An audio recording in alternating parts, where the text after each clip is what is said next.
Marp got. We went to the hospital this morning to see our sister. So we're on our way back.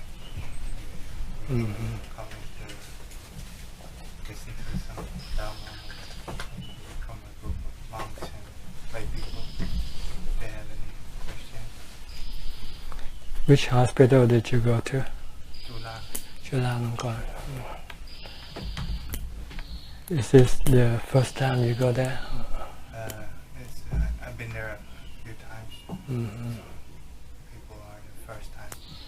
How many corpses did you see today? Just one. Just one.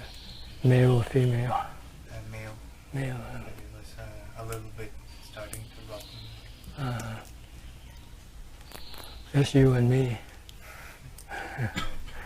Just not yet our turn, that's all. Our day will come. This just to remind us of our truth, the truth of our body and everybody else's body. That is, it is impermanent. It is not good looking, not beautiful. Does it help you when you go see it?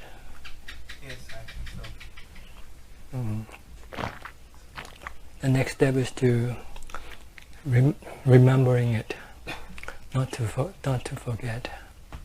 Try to keep it in mind. Keep reflecting, contemplating on the corpses that you see.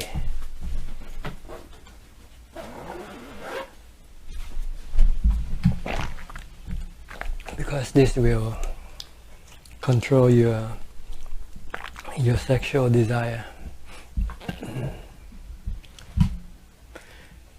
If you think of the corpses, the sexual desire cannot arise. Only when you forget, when you start to think of beautiful bodies, that's when your sexual desire will come up. So it's very important to control your thoughts. Your thought is the one that will generate your desires. If you don't think, then no desire can appear. Like when you enter into samadhi, your mind is completely calm, completely still of thoughts. Then there's no desire. The mind will rest and become very peaceful and happy. This is the kind of happiness that the Buddha wants us to experience, because it's pure and it's true. It's always with you. You can always have it anytime you want, once you know how to bring it out. Right now, we don't have that ability. We tend to go back to the other kind of happiness. The happiness we get from seeing, hearing, smelling, tasting and touching, which is temporary happiness. When you experience it, it's good, but once it's gone, it keeps you empty. Leave you empty, leave you lonely, and leave you craving for more. And if you cannot get what you crave for, you become very unhappy, you become miserable. So this is the kind of happiness that we should relinquish, we should forget, we should not seek for. We should seek for the happiness that arises from the stillness of mind, which can only happen by controlling your thinking, your thoughts. You should not let your mind thinking aimlessly. You should stop it as much as possible by using one of the kammathanas, the 40 kammathanas, such as the one you go see today, the corpses. These are one of the 40 kammathanas, the object of your meditation. If you can concentrate or focus your mind on that object, then your mind will not be able to think about other things. So try to have something to control your mind, to stop your mind from thinking. The mind will not stop thinking by itself. It needs a controller. The mind is like a runaway train, It won't stop by itself. You need to apply the brake in order to stop it. If you don't have mindfulness or the kammathanas, you will not be able to stop the mind from thinking. So you have to develop the kammathanas. With monks, the Buddha asked the upachaya, the preceptor, to teach the kammathana the very first day of ordination, so that you will have something to break your mind, to stop your mind from thinking. When you ordain, you have to recite the 5 kammathana: Kesa, Loma, Naka, Danta, Tacho, meaning hair of the head, hair of the body, nail, teeth and skin. These are the object of your concentration. If you can use this thing to stop your mind from thinking about other things, then your desire for sensual pleasures will not arise. Your desire for sight, sound, smell, taste, and tactile objects cannot arise. If you have the kammathana to control your thoughts. So that's why you are taught the 5 kammathana. That's your object of meditation, or your subject of meditation. But most monks don't think it that way. They only thought it's part of the ritual of ordination.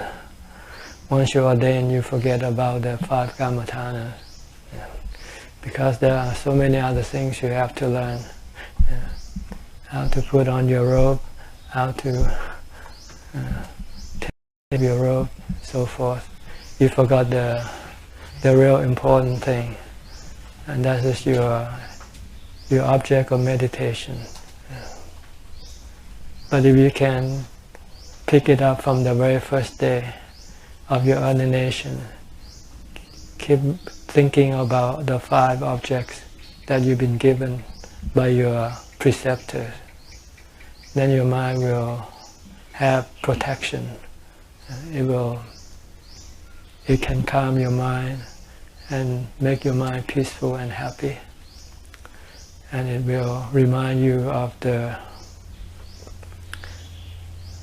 repulsive aspect of the body, and it then can help you eliminate your sexual desire. If you cannot control your sexual desire, your ordination will be very difficult, because your mind will be continuously craving for this sexual desire, and it will make you unhappy and miserable. The reason why people disrobe usually is because of this sexual desire, because there's nothing else that a monk needs besides this. Everything else is provided for. You have free food, you have free accommodation, you have free medicine, you have free clothing. So basically you have everything you need, except for your sexual desire. So if you cannot tame or you control your sexual desire, then you will be forced to disrobe. Then all the effort that you have put forth to get yourself robed will be in vain. So it's very important to have something to calm your mind, to get rid of your sexual desire. And this is where the 5 kammathanas comes into play. You first reflect on the 5 kammathanas, like the hair of the head, hair of the body, the nail, the teeth, the skin. Then after that you will eventually go further, go to the rest of the 32 parts. From the skin you go into the flesh, the bone, the bone marrow, and all the other organs, the lung, the heart, the liver, the intestines, the brain, and all the liquid, such as blood and all other kind of liquids found in the body. If you can keep contemplating on these objects, you will have a different perception of the body. The perception of the body that we have now is the misperception, not the true perception of body. We don't see the body as it truly is. We see the body as a man, a woman, as a father, a mother, a son, a daughter. These are just not the body. It's the label attached to the body that we come to know of the body. But the real body, we don't see it. The real body is the 32 parts of the body. Have you ever seen your 32 parts? If you hadn't gone to your autopsy today, you would hardly think of your body as the 32 parts. You will think of your body as someone like John, Dick, Jane, father, mother, teacher, student. You never look at the body as the 32 parts. So you become attached to the label of the body. And you don't understand the nature of the body because you don't study the nature of the body. The body is impermanent. It's constantly changing. And it rises and it will eventually ceases. It will be born, it will get old, get sick and die. After the body dies, then the body will dissolve, return to the 4 elements. The element of earth, water, fire and wind. This is the body. This is the kind of perception of the body that you want to perceive, you want to see. You don't want to see the body as your father, your mother, as yourself, as your friend, as your teacher. You want to see the body just as the body is. The body is composed of the 32 parts. The hair of the head, hair of the body, nail, teeth, skin, bone, and all the other organs.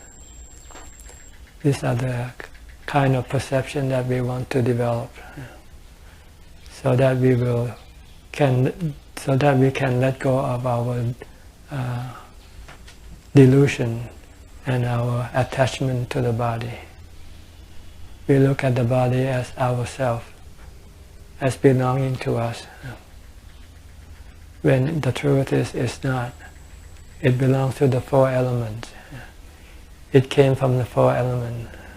It is being supported by the 4 elements. The air that you breathe in is the wind element. The water that you drink is the water element. the food that you take in is the earth element. The heat that you get is the fire element. This is what really is the body, the four elements. When they when they combine, they turn into the 32 parts, become the hair of the head, hair of the body, become nail, teeth, skin, bones, and all the other organs.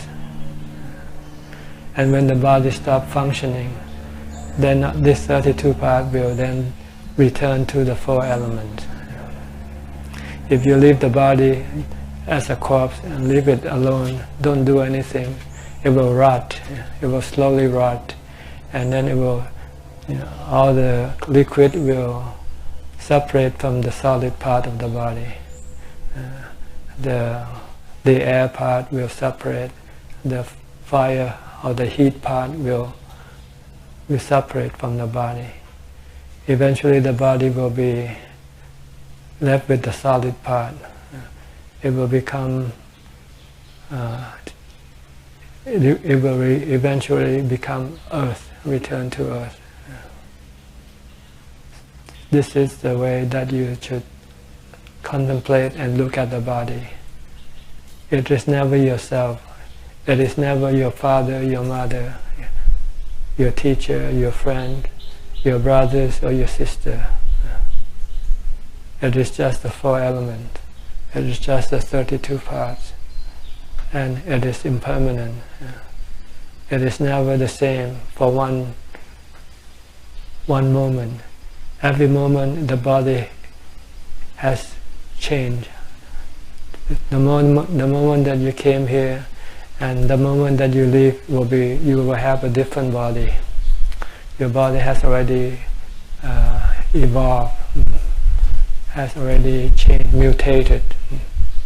You get older by the second. Every second make you another second older.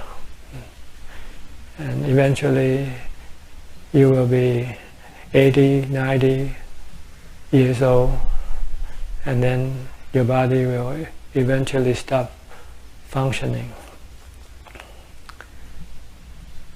This is the contemplation of the body that the Buddha taught in the fourth Satipatthana Sutta, the four foundations of mindfulness, so that we can truly understand the true nature of the body, and we will then be able to let go of our attachment to the body, and then we can get rid of any suffering that arises from our attachment to the body. We will not be hurt when the body gets old, gets sick or die. We will not be hurt when we see a beautiful body. We will just see it the other way. When you see a beautiful body, you should think of the corpse that you see today. This will counter the beauty perception. You need to control your beauty perception, or else your beauty perception will let your sexual desire arise to come up. But when you think of the corpses, your sexual desire will disappear. So the jhana is both an object of samadhi and object of vipassana. You can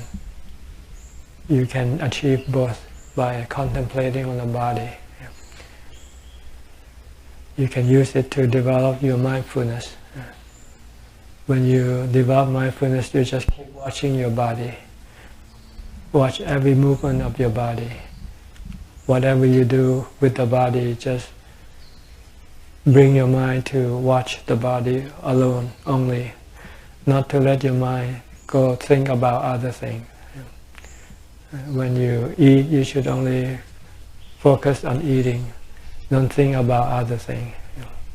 When you do chores, you don't send your mind to other things. bring your mind to whatever you're doing at the moment.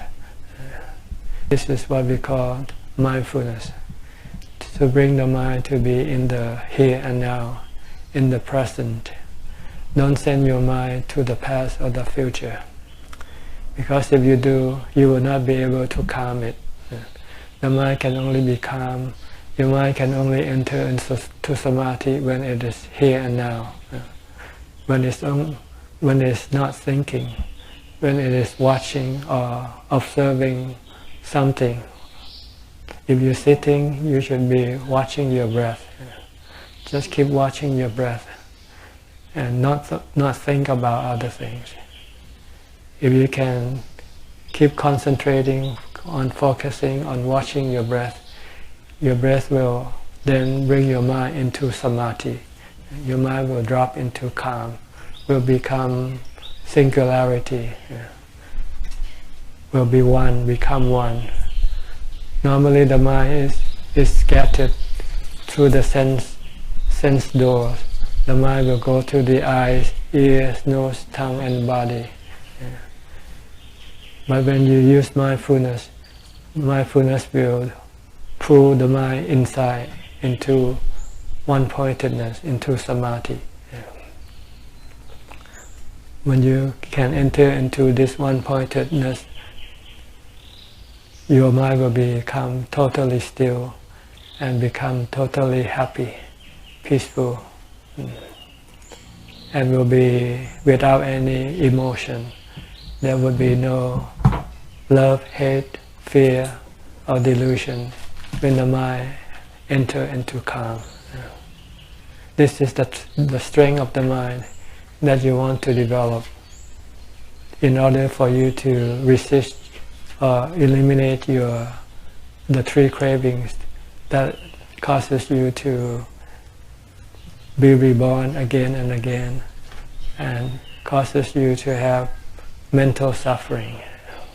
The kama tanha, bhava tanha, vibhava tanha. Craving for sensual pleasure, craving to be and craving not to be. If you don't have ubekkha that you accumulate from your samadhi, your state of calm, you will not have the strength to resist against your cravings. So first of all, you must develop mindfulness. Once you have mindfulness, when you sit in meditation, you can enter into samadhi very quickly. 5 or 10 minutes, you will already become peaceful and calm and happy and have no desire, have no emotion. And when you withdraw, this will accompany you when you come out briefly, like when you put water into a refrigerator. You leave the water in the refrigerator for a while, the water will be cool. When you take it out, when you first take it out, it will still be cool. But after you leave it out for a while, then it will become warm again. The same way with the mind. When you enter in samadhi, your mind will become peaceful and calm, content and happy, no desire. But when you withdraw, when you come out of samadhi, your mind will still have that feeling of calm and peace and no emotion, but it will slowly disappear. If you don't want it to disappear, you must control your mind, control your thoughts. You should let it focus on something like your body, or focus on a mantra like Bhutto, Bhutto. And if you still cannot keep it cool, then you would have to go and sit in meditation again, so that you can send the mind into samadhi and make it cool and calm again. See, when you have lots of cool and calm, when you come out and you want to get rid of your desire, your cravings, you can do it easily.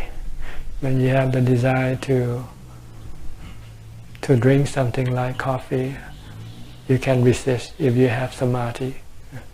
But if you have no samadhi, you find it very hard to resist your desire, your cravings. And you will not be able to get rid of your cravings. The only way to get rid of your cravings is not to do what your craving asks you to do. If you crave for coffee, you say no, you don't need coffee, you don't want to drink coffee. If you have samadhi, you have calm, you can resist this craving. And if you can resist craving, then the craving will eventually stop and it will not come back up again. So this is the purpose of our ordination, the purpose of our practice is to get rid of the three cravings. The cravings for sensual pleasure, craving to become something, to be, and the craving not to be. If we can get rid of these three cravings, then we can get rid of all our mental suffering. We can get rid of our rebirth. We will not have to be reborn again. And when we are not reborn, we will not have to get old, get sick, and die again. This state of mind is called Nibbana, the pure mind, the purified mind, the mind that is completely got rid of the three cravings. Once there are no cravings in the mind, then there are no forces that will drive the mind to take birth again. The mind will then be in Nibbana. Nibbana is just a state of mind.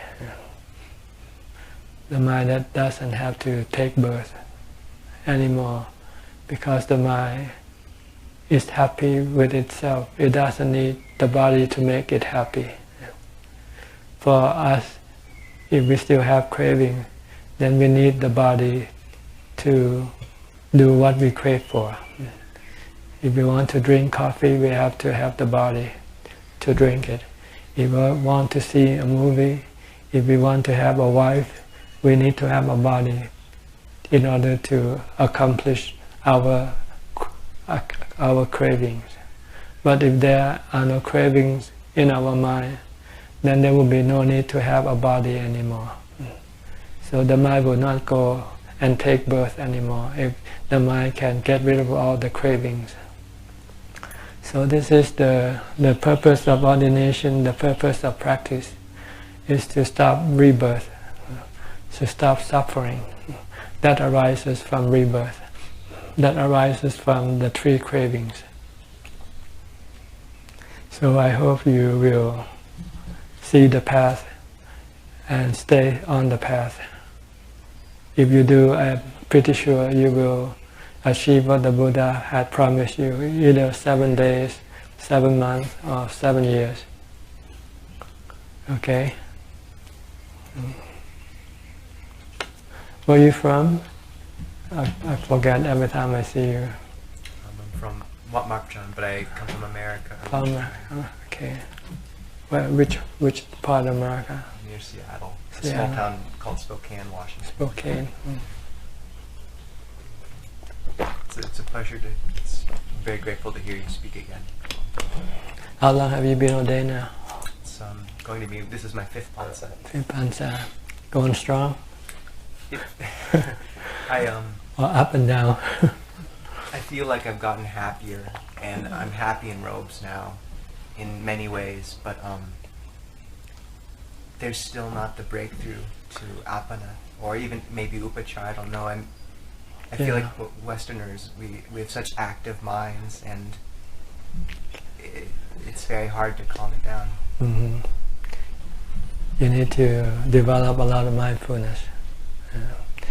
What do you do? How do you develop mindfulness? When I meditate, I've been using Tanpur Lee's breath technique. Mm. Establishing mindfulness at one point made me create, but sweeping the body and drawing piti seems to help.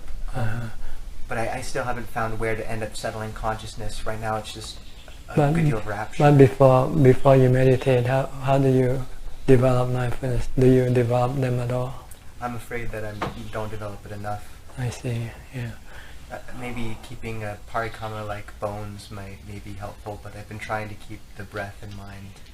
But I'm not very good at that part. If you're not sitting, I think using the breath is difficult because the breath is subtle. It's hard to grasp.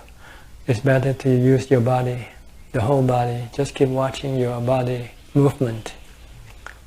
Like from the time you get up in the morning, when you open up your eyes, you should look at which position your body is in. It's lying, okay, and it's getting up, it's standing, it's walking. Just keep watching the body. Stick to the body. Should I use verbal indicators as well? If you like, if it helps to keep your mind to stay with the body. Treat your body like a prisoner, and you are the warden. You are the one who look after the body. You don't want it to be out of your sight at any time. If you can do this, then you have strong mindfulness. Would that be a bit like the Burmese style of saying maybe sitting, walking? You don't need to say it, just watch it. If you want to say it, it's okay, but you don't need to. Just know what you're doing. Don't send your mind elsewhere. We normally open our eyes and we start thinking, what's today? What am I going to do? See, this is already no mindfulness already. If you have mindfulness, as soon as your mind starts to think, just bring it back to the body. Watch your body. Observe which position your body is in right now. Lying down, or sitting, or standing, or walking. And then keep watching it. Because you have to get up, you have to go do whatever you have to do. Then just keep watching your body. Stay with your body. If you can do this, you have mindfulness. And when you sit, you can just watch your breath. If you won't feel restless. The reason why you still have to go through the 10 point, because you cannot stay focused on one. Your mindfulness is not strong enough. But if you develop it before you sit down, then when you sit down, you can just focus on just the breath. So try to, you're wasting precious time by not developing mindfulness from the time you get up to the time you go to sleep. If you expect to develop mindfulness at the time when you sit, then you will be sorry, because you will not be able to have enough mindfulness to make your mind enter into samadhi. So try to develop mindfulness all the time. Every moment of your waking hours should always either focus on your body or on a mantra. If you like Bhutto, Bhutto, you can switch. If you're tired of Bhutto, you watch the body. Or if you're tired of watching the body, you might try the Burmese style, walking, eating. Something to stop your mind from thinking about other things. Try it. It's not that hard. It's just you first have to have the resolution. You say, from now on, I'm gonna do this and stick with it. If not, your mind will sort of go here and there, come back. Yeah. And how about you? Where are you from again? Norway. Norway. How long have you been ordained now? This is the 8th. Eighth. And you? Where are you from? I'm from Brazil. Brazil. It's my first Pansa. First Pansa. We have Brazilian here for a few months. He ordained for a few months, then he decided to leave. I think he came from Wat Marp. You know him? I forgot his name. Angelo, yeah. Did you meet him also? I knew him by internet. Oh, internet. Before he ordained. Do you know where he went? Well, the last time I heard, when he left here, he went to Wat Ratanawan, where Ajahn Suneto was staying. But after that, I didn't know where he go.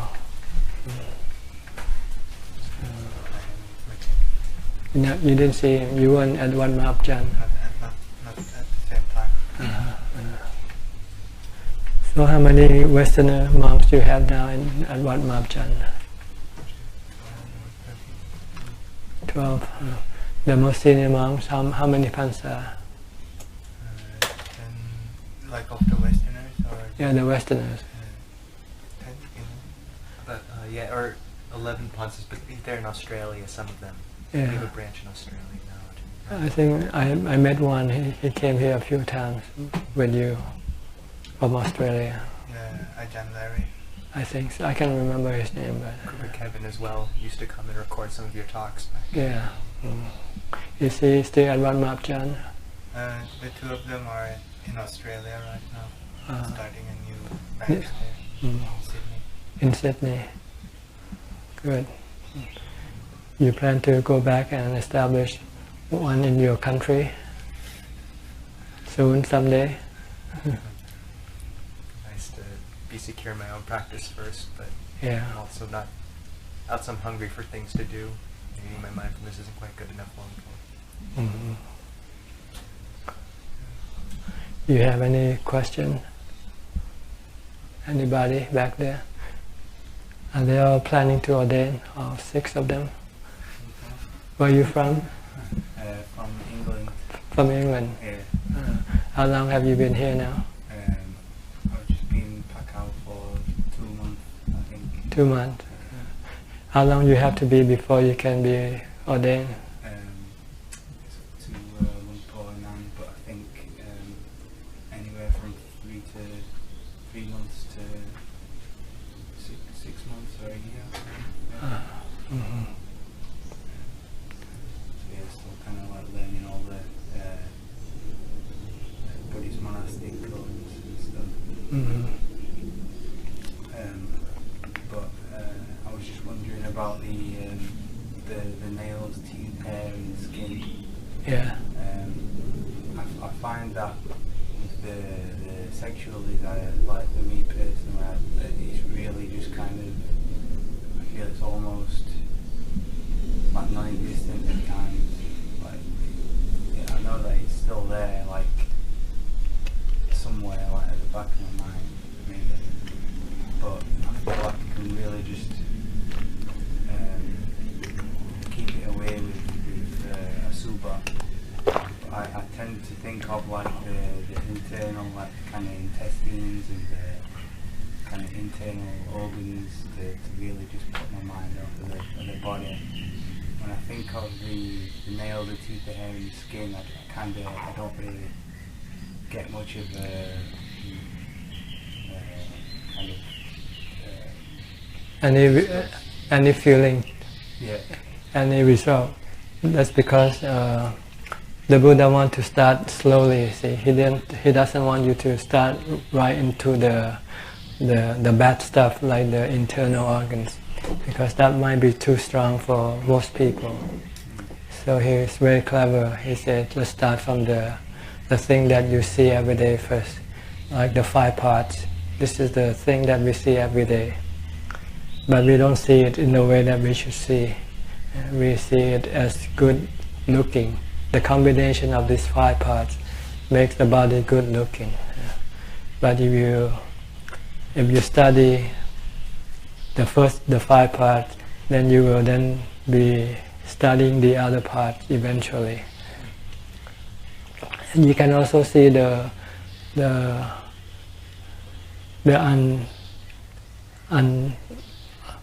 repulsive aspect of the 5 parts. If you look at the way how these 5 parts evolve, change, like the hair eventually will be turn white, the skin eventually will wrinkle.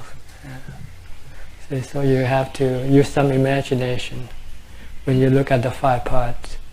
Then you will be able to see how that is not really pretty. If you can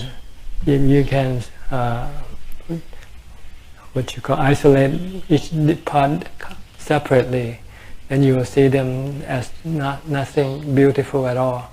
If you can put the hair at one, isolate the hair from the body, from the skin, from the nail, from the teeth, you separate them, then each individual part doesn't look attractive at all.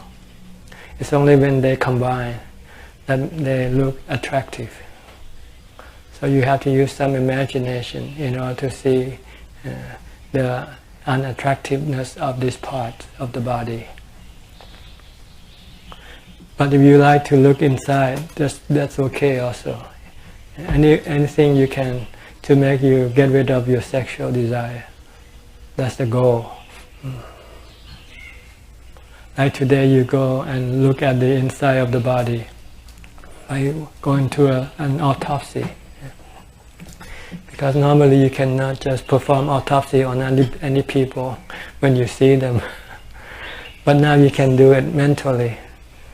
Every time you see somebody, even right now you're looking at me, you can mentally perform an autopsy on me already.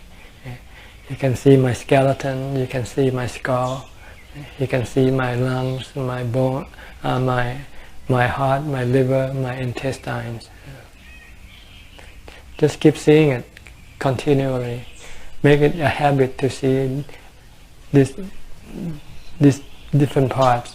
Make it a habit to perform mental autopsy. This is what the purpose of going to see the physical autopsy. So then you can bring inside your mind, and then you can keep doing the mental autopsy all the time. Or is it kind of continued like directed thought Yes. towards this that will bring up the wisdom to see it as it is? Right. The more you direct your thought to this object, eventually it will sink in your mind, become part of your perception. Eventually, when you look at a body, you look through the skin. You go under the skin, and the word that beauty is skin deep will become. You will understand the meaning of what beauty is skin deep is. Because when you go through the skin, then nothing is happy. Everything under the skin is not beautiful.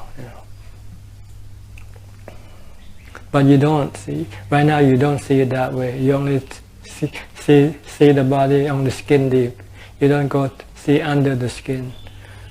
So right now, you want to develop this new way of looking at the body by directing your mind to think, to perform mental autopsy on the body. Do it as often as possible. It's like learning the alphabet or learning the multiplication table. You have to keep reciting, memorizing. This is the same way. You want to memorize the 32 parts mentally. Eventually it will be in your mind. Anytime you want to see the 32 part, it will come up right away. Like you know the alphabet. If you don't learn the alphabet, you will not be able to recite the alphabet, right?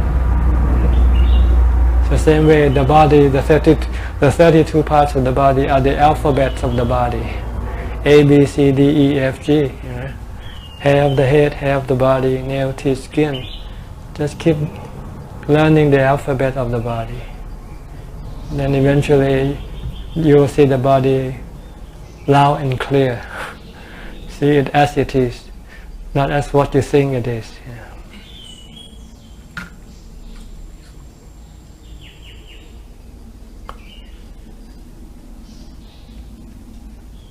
Anybody back there want to ask any question? Are you all non-Thai speakers, or there are some Thai speakers? Yeah, from Singapore. Oh, from Singapore. Okay, you want to ask? Oh, I've got a question regarding sometimes we are attracted not just by body but also by a person's personality. So how does one actually break through that? There are good and bad personality in everybody. So you should think of the bad personality, the bad character that is not obvious to you yet. Try to make the person angry and see whether he's still nice to you or not. Everybody have the bad side, the bad personality. that we don't see, because usually people don't bring them out. We tend to bring our good side when we come to meet each other. Yeah. But only when we have to do something for our survival, then we will see the bad side of the personality. Yeah. So just think that everybody has greed, hate and delusion. It's just a matter of time, matter of when will this come out, that's all. Yeah. Just one brief question, Longpor. Well, actually two. One was if you could say anything more about the nature of Nibbana, or the pure mind, and if it could be compared to God at all. And the second was if you could recommend two suttas apart from the usual ones we chant, apart from the main ones like the Dhammacakka, ones that most people wouldn't think of that you especially appreciate. Maybe one or two suttas, what would they be? Well, the suttas to me the four foundation of mindfulness, the four satipatthana is the main sutta that guide me in my practice, from developing mindfulness to developing samadhi to developing wisdom. You gain this from the four satipatthana sutta. And the other sutta, I can only think of one verse, brief verse that I find it very useful for me. It's the reflection of that once you're being born, you are subjected to aging, sickness and death and separation. This is something I always keep in mind all the time. Just remind yourself that once you are born, you are subjected to aging, sickness and death and separation. And the other one is that Sabbe Dhamma Anatta. There is no self in everything. Everything that we see, we hear, we feel, we touch has no self in them. They are just the composition of the four elements, like the trees, the body, everything. There's no self. Your body and my body, there's no self in this body. So that we can then let go of our attachment to them. And the other one is anicca, dukkha, anatta, the three characteristics of existence. If you can have this in your mind, the three characteristics of existence, the Four Noble Truths, you will have wisdom. You will see that every time you are not happy is the result of your own craving, nothing else. It's not the person who did something or say something to you that makes you unhappy.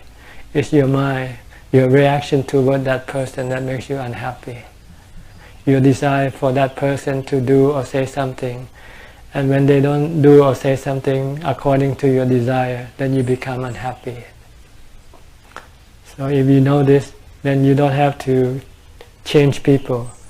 You just change yourself, change your desire, get rid of your desire. If you have no desire toward other people, then whatever other people do will not bother you, will not make you unhappy. It's only your desire that makes you unhappy. When you see somebody do something or say something and you're not happy, it's not what they do or what they say, it's your desire toward them that makes you unhappy. So you should get rid of your desire toward those people. Just leave them alone, let them do, let them say whatever they want to do and say. Then you will not be unhappy.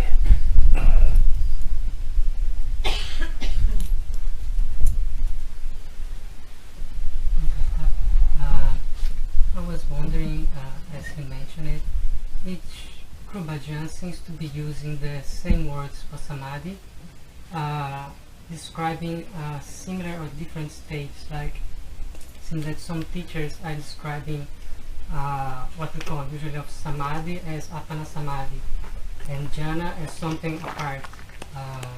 The case of Lampona says that samadhi, apana samadhi, will have oneness of mind, And jhana, you have a single object, and the mind really drops down.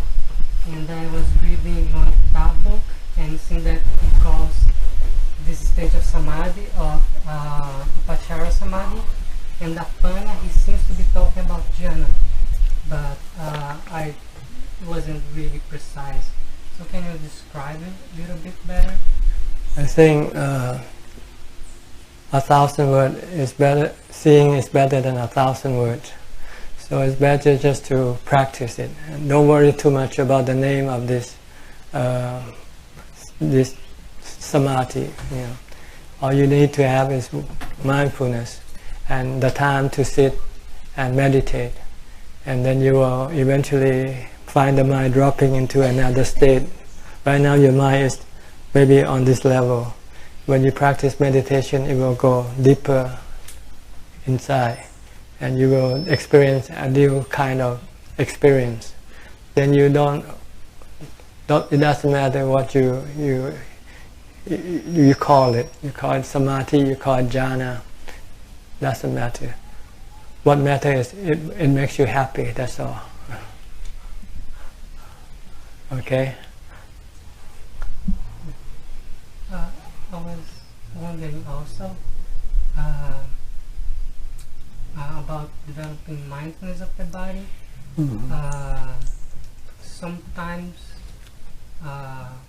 like I was experiencing a time in a branch monastery where they have a sala with glass around. So walking meditation at night, I would see my reflex, and so during some times of the day it was good to develop a mental image of seeing myself doing activities, and was kind of seeing me as not self, like watching as from outside. And do you think this is a good technique to develop, or is like... No, I think you should first not try to use your thought when you develop mindfulness. The goal of mindfulness is to stop your thoughts. You have to, when you want to use your thought to see the three characteristics, that's the next level. After you have developed samadhi, after you have mindfulness, after you have the ability to stop your thought first. Because if you cannot stop your thoughts, when you want to develop wisdom, you will not be able to do it continuously, because your mind might do it for a few minutes and then will go thinking about other things. So when you're developing mindfulness, don't worry about wisdom, don't worry about developing insight. Just try to stop your thought, just to be the knower, just to watch. Make your mind just become a knower, an observer. Don't think about anything. Then when you sit, you can then bring your mind into full concentration, into one-pointedness, into samadhi. And then you will have this strength of mind. The mind will be still, non-reactive, and it has the strength to resist the desire. And after that, when you come out, then you can then use wisdom to help you make the mind to resist your desire. See? Then when you look at the body as not yourself, and your mind wants to become attached to your body, then you can use the samadhi that you have accumulated and the wisdom that you have learned from the Buddha, that the body is not you, doesn't belong to you. Then you can let go of the body. If the body wants to die, let it die. If the body wants to be in pain, let it be in pain. Leave it alone. Your mind can leave it alone, see. So that's the next level when you want to use wisdom. But when you haven't yet learned the alphabet, don't try to read or write. Okay? Learn the alphabet first. Stop your thoughts first, before you can direct your thought to think in the proper way. Okay? Anything else? All right. Then it's nice for you to come by.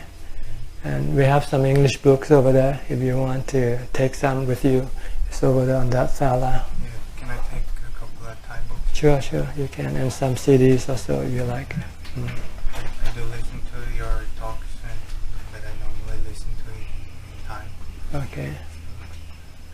Sure, you are welcome to take them. But for those who want to read English books, you can go and pick it up from there. Someone just sent some books from the Buddhist Publication Society. Books on the Four Foundations of Mindfulness and the Noble Eightfold Path. So if you like, you can pick it up and read them. Okay, thanks for coming by, and hope you move forward on your path. Eventually get to your destination soon.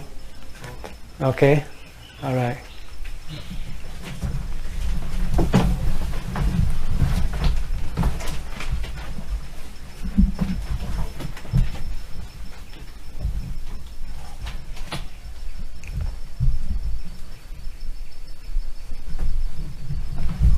Yeah, go ahead, just take as much as you want.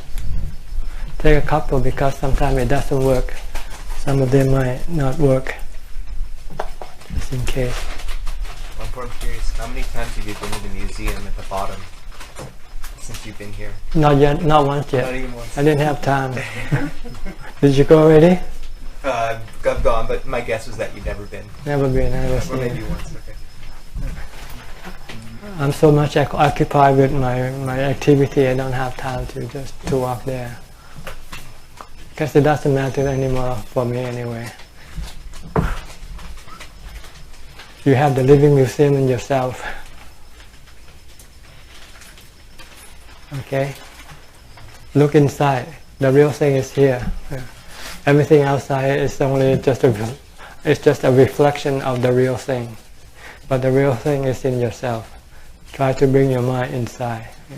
But before you can bring it inside, you have to go outside first. To see the outside, to see how bad it is, then you will bring your mind back inside. Okay? Take care. Thank you very much.